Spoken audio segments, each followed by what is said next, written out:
नमस्कार, आप देख रहे हैं प्राइम टीवी और मैं हूं आपके साथ मुस्कान अजमानी। बुलेटिन की शुरुआत बड़ी खबर से करेंगे, जहां भारतीय जनता पार्टी पूर्व प्रधानमंत्री अटल बिहारी वाजपेयी की जन्म जयंती को सुशासन दिवस के रूप में मना रही है। भाजपा प्रदेश में बूथ स्तर पर पुष्पार्चन के साथ संगोष्ठियां आयोजित कर श्रद्धेय अटल जी के विराट व्यक्तित्व पर पार्टी के पदाधिकारियों, जनप्रतिनिधियों, कार्यकर्ताओं और स्थानीय नागरिकों के साथ चर्चा करती हुई नजर आई।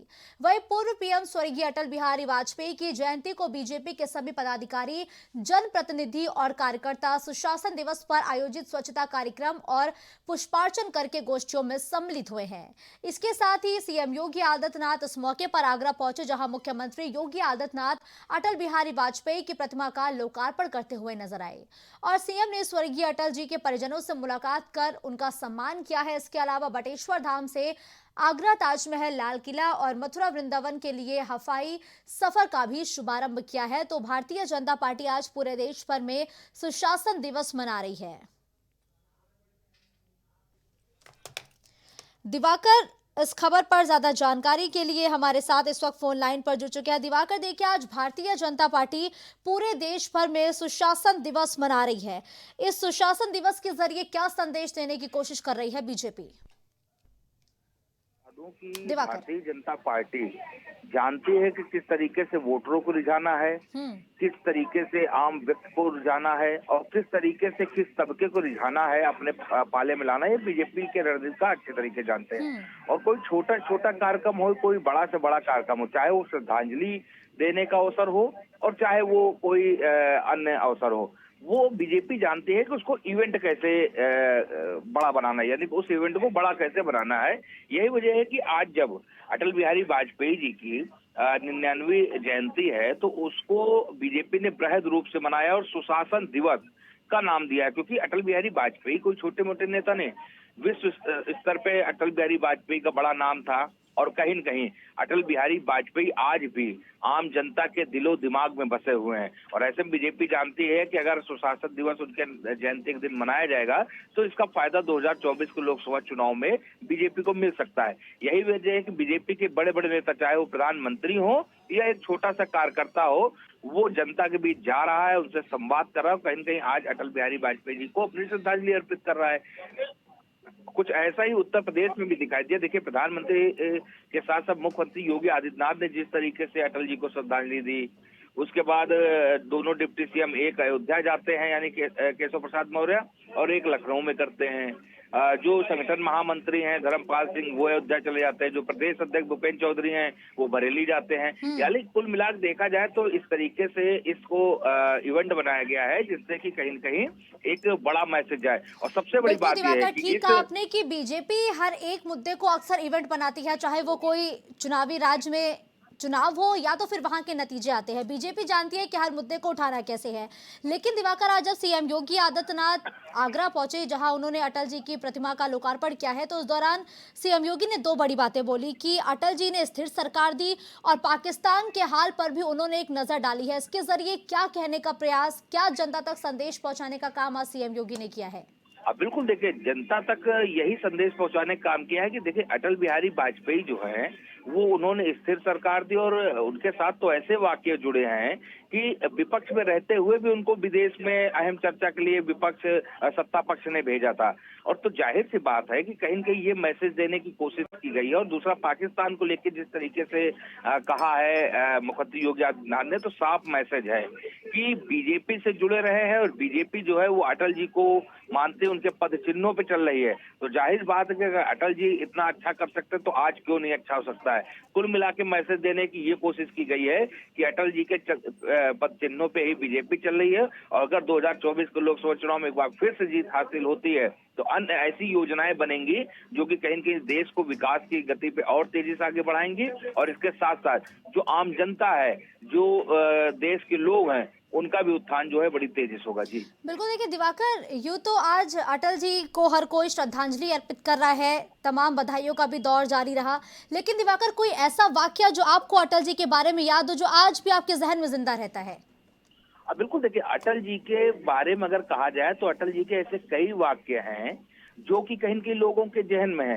लेकिन मुझे तो वो वाकया याद है कि जब अटल जी संसद में खड़े होते थे। अटल जी का जब एक वोट से अटल जी की सरकार जो है वो कहीं न कहीं गिरी थी और मामला पाकिस्तान का था, तो अटल जी ने जो लोकसभा में अपने उद्गार व्यक्त किए थे, वो चीज जो है वो आज भी लोगों के जहन से नहीं आती। उनकी वो कविता, चाहे उसको कविता कह लें, शायरी कह लें या वक्तव्य कह लें, वो चीज जो है आज भी लोगों के जहन में बसी हुई है कि शीश नहीं झुकने दूंगा, शीश नहीं कटने दूंगा। तो जाहिर सी बात है कि अटल जी इस तरीके की, क्योंकि वो राजनेता के साथ साथ कवि भी थे, तो जाहिर बात है कि उनके पास शब्दों का खजाना था। तो बिल्कुल। वो जो वाकया है वो मुझे लगता है कि पूरा विश्व जो है वो नहीं भूल सकता। जी बिल्कुल ठीक है, धन्यवाद दिवाकर इस खबर पर हमारे साथ जुड़ने के लिए।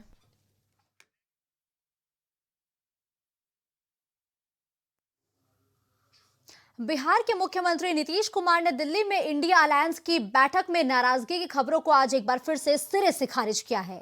नीतीश ने साफ किया है कि वो शुरुआत से अपने रुख पर कायम है। मुझे किसी तरीके की जिम्मेदारी नहीं चाहिए, मैं सिर्फ आगे की प्रक्रिया में तेजी लाने और इसके साथ ही आगे की प्रक्रिया को और आगे ज्यादा सक्रियता से बढ़ाने के लिए काम कर रहा हूं। उन्होंने कहा कि मुझे संयोजक बनाने की बात हुई थी, लेकिन मैंने खुद इनकार कर दिया। मेरी कोई इच्छा नहीं है और गठबंधन में फिलहाल कोई रार नहीं है। ये आज बड़ी बात नीतीश कुमार ने कही है। और जिस तरीके से इंडिया गठबंधन की चौथी बैठक में नीतीश कुमार जल्दी ही बैठक छोड़ के चले गए थे, इसको लेकर अटकलें थी कि नीतीश कुमार नाराज है क्योंकि पीएम पद के लिए उनका नाम आगे नहीं किया गया है। मल्लिकार्जुन खड़गे का नाम आगे आने से नीतीश कुमार खासे नाराज है, लेकिन आज इस पर नीतीश कुमार ने अपनी सफाई देते हुए मीडिया के सामने क्या कुछ कहा है वो सुनिए। अरे आपको बता दें ये सब बात तो हमने कहा कि नहीं हमको नहीं इच्छा है, हम तो चाहते हैं सब लोग डाउन करो भाई। बात ये है कि हर राज्यों का जो तय कर लीजिए, एमपी का जो कुछ भी है सिलेक्ट कर लीजिए और सब ये कर लीजिएगा तो फिर सब लोग तय हो जाएगा, तो फिर लड़ेगा आप इसको जहाँ कहीं भी और सीट का। बट यही हम कहते हैं, हम कुछ नहीं हमारा कहा गया सर आप नाराज हैं। एक बस गलत नहीं भाई, गलत है, हम जरा भी नाराज नहीं है। अवकारा तो उनको हमके ठीक बनाइए, जिनको भी बनाइए, हमको नहीं कोई इच्छा है। आप नहीं जानते हम शुरू से बोल रहे हैं, लेकिन अब क्या कीजिएगा, कुछ से कुछ बोल देता है। लेकिन हम कहीं कुछ और नहीं बोलते हैं सिवाय इसके कि तेजी से सिलेक्शन हो जाए और सब लोग आगे करें, बस। और अजय त्रिवेदी फोन लाइन पर इस खबर पर ज्यादा जानकारी के लिए हमारे साथ जुड़ चुके हैं। अजय, देखिए, नाराजगी के अटकलों पर आज नीतीश कुमार ने सफाई दी है, लेकिन देखिए अजय, जिस तरीके से लगातार रार की बातें सामने आ रही, आखिर इंडिया गठबंधन अभी कहां स्टैंड कर रहा है? जी मैं आपको बता दें कि पिछले दिनों आज सोमवार को जो बात निकल के सामने आ रही है कि नीतीश कुमार नाराज है, लेकिन जो बात ये हो रही थी कि 19 दिसंबर को विपक्षी पार्टियों ने जो दिल्ली में इंडिया गठबंधन की चौथी बैठक की थी, उसमें 28 पार्टियां शामिल हुई थी। इस दौरान पश्चिम बंगाल के सीएम ममता बनर्जी ने कांग्रेस अध्यक्ष मल्लिकार्जुन खड़गे का गठबंधन में प्रधानमंत्री का चेहरा बनाने का प्रस्ताव रखा। और सबसे बड़ी बात कि दिल्ली के मुख्यमंत्री अरविंद केजरीवाल ने भी इस बात का प्रस्ताव का समर्थन कर दिया था। उसके बाद ये अटकलें लगने लगी। जब संयुक्त प्रेस वार्ता हुई तो उसमें नीतीश कुमार पहले ही चले गए थे। इस बात को लेकर लोगों ने ये भी कयास लगाया कि वो शायद नाराज हैं, इस वजह से वो चले गए और शायद उनका नाम प्रस्तावित नहीं था, इसलिए वो शायद वो चले गए।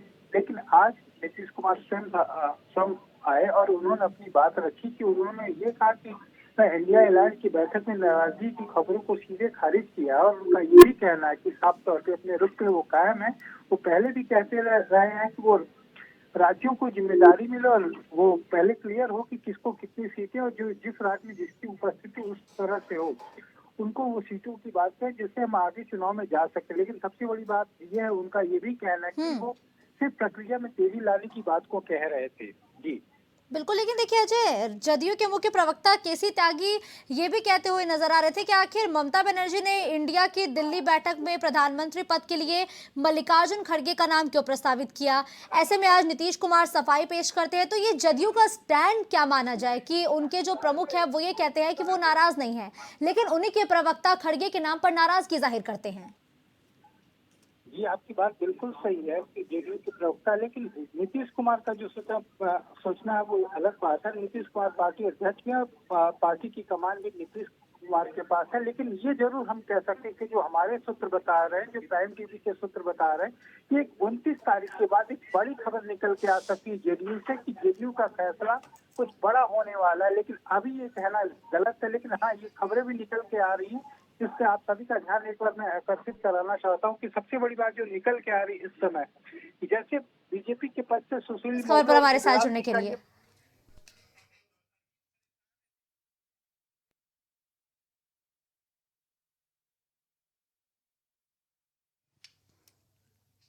लोकसभा चुनाव से पहले समाजवादी पार्टी अपने सभी समीकरणों को दुरुस्त करने में जुट गई है।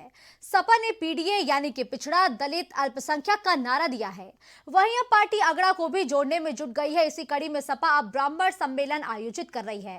एक दिन पहले लखनऊ स्थित सपा के प्रदेश मुख्यालय में कन्नौज से आए महाब्राह्मण समाज पंचायत का सम्मेलन हुआ था, जिसमें सपा प्रमुख अखिलेश यादव भी शामिल हुए। अखिलेश यादव के सामने इस कार्यक्रम में स्वामी प्रसाद मौर्य के बयानों का भी मुद्दा उठा। हिंदू धर्म और रामचरितमानस को लेकर स्वामी प्रसाद मौर्य के बयानों पर ब्राह्मण समाज के लोगों, सपा प्रबुद्ध सभा की राज्य कार्यकारिणी के पदाधिकारियों और कार्यकर्ताओं ने नाम लिए बगैर आपत्ति जताई। पदाधिकारियों और कार्यकर्ताओं ने इस तरीके के बयानों पर रोक लगाने की मांग की है, तो स्वामी प्रसाद मौर्य की जुबान पर लगाम लगाने की मांग अब तमाम कार्यकर्ताओं पदाधिकारियों ने की है, क्योंकि जिस अखिलेश यादव पीडीए का लगातार जिक्र कर रहे हैं और उन्होंने अभी हाल ही में ए में अगड़ा को भी जोड़ा है। ऐसे में अगड़ों को साधने के लिए ब्राह्मण सम्मेलन समाजवादी पार्टी आयोजित करने वाली है, लेकिन स्वामी प्रसाद मौर्य इन अगड़ों को साधने में एक बड़ा रोड़ा बन रहे हैं। आमिर रिजवी इस खबर पर ज्यादा जानकारी के लिए हमारे साथ जुड़ चुके हैं। आमिर, देखिए, लगातार स्वामी प्रसाद मौर्य का विवादित बयान, और बयान उनका होता है लेकिन घिरती पूरी समाजवादी पार्टी है। ऐसे में अखिलेश यादव अब अगड़ों को साधने के लिए, ब्राह्मणों को साधने के लिए ब्राह्मण महासम्मेलन कराने की तैयारी में है, लेकिन स्वामी प्रसाद मौर्य पर भी लगातार सवाल उठ रहे हैं। स्वामी प्रसाद मौर्य के जो बयान आ रहे हैं उसको लेकर जो है एक खास वर्ग के लोगों ने जो है काफी उसको नाराजगी जताई है और अखिलेश यादव से इस बात की शिकायत भी करी। मीटिंग जो कल हुई थी उनकी, जो ब्राह्मण समाज की, तो उसके बाद जो है अखिलेश यादव ने हालांकि कहा है ये बात कि जो है वो स्वामी प्रसाद मौर्य के ऊपर लगाम लगाएंगे। लेकिन ये लोकसभा का चुनाव है, लोकसभा का चुनाव आ रहा है। अखिलेश यादव इस समय जो है किसी को चाहते नहीं है कि कोई नाराजगी हो, और सारे वोट बैंक को साधने में लगे हुए। हो सकता है कन्नौज से वो चुनावी मैदान में भी उतरे। लेकिन जो है ये जो ब्राह्मण सभा की जो मीटिंग हुई थी उसमें जो है ये मुद्दा बहुत खास करके उठकर आ रहा है स्वामी प्रसाद मौर्य के बयानों को लेकर। तो उसको लेकर काफी विरोध देखने को मिला है। हालांकि अखिलेश यादव ने कहा है कि इस पे वो लगाम लगाएंगे। आमिर, देखिए, हिंदी में एक कहावत है कि आप पछताए क्या हुए जब चिड़िया चुग गई खेत। ऐसे में स्वामी प्रसाद मौर्य एक लंबे अरसे से रामचरितमानस सनातन मुद्दे को लेकर बयान देते हैं, जिस पे लगातार प्रदर्शन भी देखने को मिला। आपको नहीं लगता कि अखिलेश यादव को पहले ही स्वामी प्रसाद मौर्य पर नकेल कस देनी चाहिए थी अगर उन्हें अगड़ों को साधना था तो? ये देखिए, कुछ शीर्ष नेतृत्व है जो वो चाहते हैं कि वो इस तरह से बयान न जारी किए जाए। समाजवादी पार्टी खास करके एक ऐसी पार्टी है जो सभी वर्गों को साथ लेकर चलना चाहती है। वो ये नहीं चाहती है कि चाहे निचले वर्ग का हो या ऊंचे वर्ग का हो, उसको सबको साथ लेके चलना चाहते हैं। तो लगाम तो वो लगाना चाहते हैं, लेकिन एक तरफ से ये भी है कि उस वर्ग की नाराजगी को भी नहीं देखना चाहते हैं। तो ये एक तरह से देखा जाए अखिलेश यादव जी के लिए ये काफी जो है परेशानी का वो भी बन गया है। उससे आने वाला समय ही बताएगा कि वो उसको किस तरह से हल करते हैं और इसको किस तरह से इससे निजात पा पाते हैं। बिल्कुल ठीक है, धन्यवाद आमिर इस खबर पर हमारे साथ जुड़ने के लिए।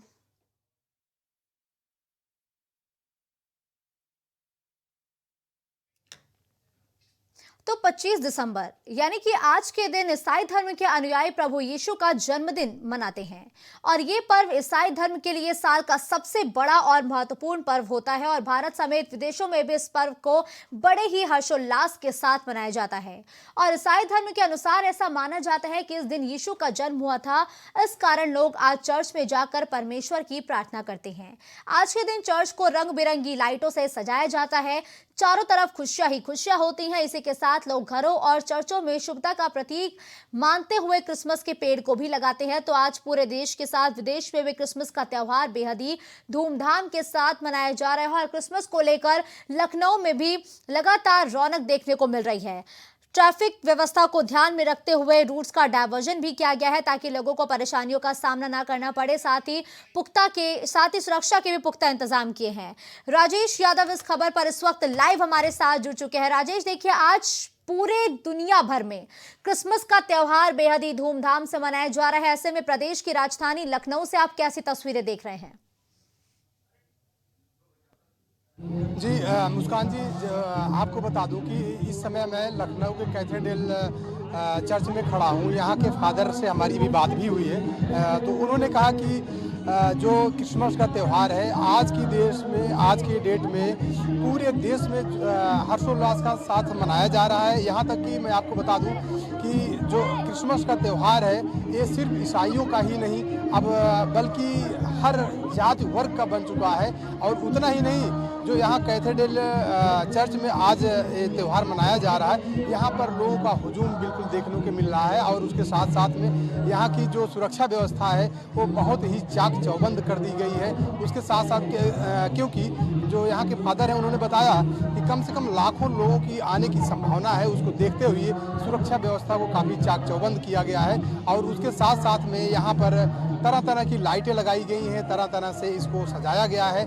जी मुस्कान जी, आप इस वक्त चर्च के बाहर मौजूद, हम चाहेंगे कि आप वो तस्वीरें हमारे दर्शकों तक पहुंचाएं कि किस तरीके से भारी भीड़ देखने को मिल रही है। राजेश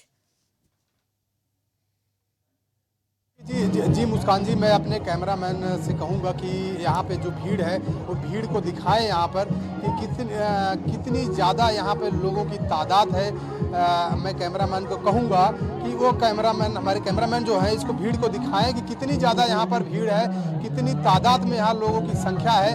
क्योंकि यहाँ पर आज जो ईसा मसीह का ये त्यौहार जो आज क्रिसमस डे मनाया जा रहा है, यहाँ पर भारी भीड़ लोगों की है। क्योंकि लोगों की मान्यता है कि आज के 2000 वर्ष पहले भगवान यीशु का जन्म हुआ था और उन्होंने गरीबों के लिए, उन्होंने मजलूमों के लिए जो उन्होंने रास्ता चुना था, जो रास्ता अख्तियार किया था, उस रास्ते पे चलने के लिए इस क्रिसमस त्यौहार को मनाया जा रहा है। हम कैमरामैन को कहेंगे कि वो यहाँ पर दिखाएं, कैमरे को जूम करके लोगों को दिखाएं कि कितनी संख्या में यहाँ पे आज लोग इकट्ठा हुए हैं, किस तरह की लाइटें की व्यवस्था की गई है, किस तरह से यहाँ पर सुरक्षा व्यवस्था को चाक चौबंद किया गया है। जी मुस्कान जी, मैं वापस आपका रुख करूंगी, लेकिन एक बार फिर से अपने सभी दर्शकों को बताते चले कि आज पूरे दुनिया भर में ये त्योहार बेहद ही धूमधाम से मनाया जा रहा है और दुनिया के हर एक कोने में लगातार केक काटे जा रहे हैं, लोग चर्च जा रहे हैं, एक दूसरे को शुभकामनाएं देते हुए इस त्योहार को मना रहे हैं।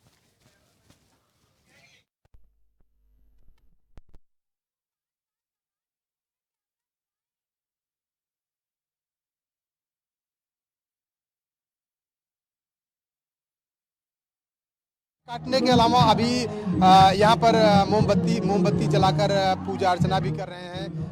अपने इष्ट देव को लोग यीशु को मना रहे हैं। उसके साथ साथ में जिंगल बेल भी यहाँ पे गाया जा रहा है। और यहाँ तक कि अभी जो इस चर्च के फादर हैं उन्होंने ये भी बताया कि अभी जैसे जैसे शाम ढलती जाएगी वैसे वैसे लोगों का यहाँ हुजूम बढ़ता जाएगा। उसके साथ साथ में यहाँ पर कई तरह के नाटक, कई तरह की प्रस्तुतियाँ भी अभी की जाएंगी। जी मुस्कान जी, बिल्कुल ठीक है। देखिए राजेश, आप लगातार चर्च के बाहर मौजूद है, लेकिन देखिए हम कोई भी त्योहार मनाते हैं तो उसके पीछे बहुत सारी कहानियां होती है। जैसे दीपावली मनाते हैं तो उसको लेके कहा जाता है कि जब भगवान राम वापस अयोध्या आए थे तो इस त्योहार को मनाते हैं। ऐसे ही क्रिसमस के पीछे की कहानी क्या है कि क्रिसमस आखिर क्यों मनाया जाता है? जी मुस्कान जी, देखिए आपको बता दूं कि जो क्रिसमस का त्यौहार है ये सिर्फ इसलिए मनाया जाता है कि इसी दिन भगवान यीशु का लगभग 2000 वर्ष पहले जन्म हुआ था। और उन्होंने गरीबों को लेकर और असहायों के लेकर जो उन्होंने काम किया, जो उन्होंने लोगों की सेवा की गरीबों की, उस चीज़ को लेकर इस त्यौहार को मनाया जाता है कि और जो फादर होते हैं वो एक संदेश देते हैं, उन्हीं के बताए हुए रास्तों पर चलने का लोगों को संदेश देते हैं कि किस तरह से लोगों के लिए एक प्रेम होना चाहिए और एक एक दूसरे लोगों के साथ किस तरह से व्यवहार करना चाहिए, जो भगवान यीशु ने उपदेश दिया था, संदेश दिया था। खास करके अभी आप देखिए, हमारे कैमरामैन बल्कि यहाँ पर लोगों को दिखा भी रहे हैं कि यहाँ पर कितने लोगों का हुजूम है, जो यहाँ पे बड़ी संख्या में लोग आए हुए हैं। और इतना ही नहीं, जैसे जैसे शाम ढलेगी वैसे वैसे इस चर्च की रौनक बढ़ेगी मुस्कान जी। और उसके साथ में मैं आपको ये भी बता दूं कि यहाँ पर लोगों का हुजूम बढ़ता जाएगा और लोगों के साथ में, हुजूम के साथ में यहाँ पे तरह तरह की प्रस्तुतियाँ की जाएंगी, तरह तरह के नाटक किए जाएंगे। जी मुस्कान जी। अभी आपने जो तस्वीरें साझा की है उसमें काफी सारे पोस्टर्स भी लगे हुए नजर आ रहे हैं। उस पोस्टर्स में क्या कुछ लिखा हुआ आप देख रहे हैं? किस तरीके से लोगों को आज संदेश दिया जा रहा है इस त्योहार के जरिए? मुस्कान जी, जो यहाँ पे पोस्टर लगाए गए हैं, मैं आपको बता दूं कि ये सेंटा क्लॉज के पोस्टर लगाए गए हैं। और सेंटा क्लॉज यहाँ पे जितने भी बच्चे भी आप देखेंगे, छोटे बच्चे, वो सारे बच्चे सेंटा क्लॉज के ड्रेस में नज़र आ रहे हैं, उनकी टोपी पहने हुए नज़र आ रहे हैं। क्योंकि एक बच्चों में एक उत्साह होता है कि किस तरह से इसको सेलिब्रेट किया जाए, और वो लोग सेलिब्रेट कर रहे हैं। यहाँ पर जितने भी बच्चे आए हैं, जितने भी छोटे बच्चे हैं, वो सारे बच्चे इसको अच्छे ढंग से सेलिब्रेट कर रहे हैं। यहाँ तक कि चर्च के अलावा भी अगर देखा जाए तो आज के समय में ईसाइयों को अगर छोड़ दिया जाए तो अन्य जो धर्म के लोग हैं वो भी इस ईसा मसीह जी के इस क्रिसमस के त्योहार को मनाते हैं और अपने घरों में लगातार देख पा रहे हैं कि लोगों की भारी भीड़ है। जो बच्चे हैं वो सेंटा क्लॉज की ड्रेस में नजर आए हैं। ऐसे में आप इन लोगों से बातचीत करिए, स्पेशली बच्चों से बात करिए कि वो इस त्योहार के बारे में क्या जानते हैं और इस त्योहार को वो कैसे मनाने वाले हैं। जी मुस्कान जी, हमारे साथ काफ़ी लोग मौजूद भी है। मैं उनसे बात कर, त्योहार क्यों मनाया जाता है? जीसस क्राइस्ट का बर्थडे है आज, और हम लोग इसीलिए आए हुए हैं आज चर्च में अपना प्रार्थना कर रही है। और कैथीड्रल के बाहर हमारे सहयोगी लगातार मौजूद थे जिन्होंने तस्वीरें साझा की और साथ ही साथ लोगों से ये जाना कि आखिर इस त्योहार को क्यों मनाया जाता है और उन्हें आज के इस फेस्टिवल पर सेंटा क्लॉज ने गिफ्ट क्या दिए हैं, ये भी लगातार हमारे सहयोगी बच्चों से स्पेशली जानते हुए नजर आए हैं। खबरों का सिलसिला यूं ही जारी रहेगा। देश और दुनिया की तमाम बड़ी खबरों के लिए आप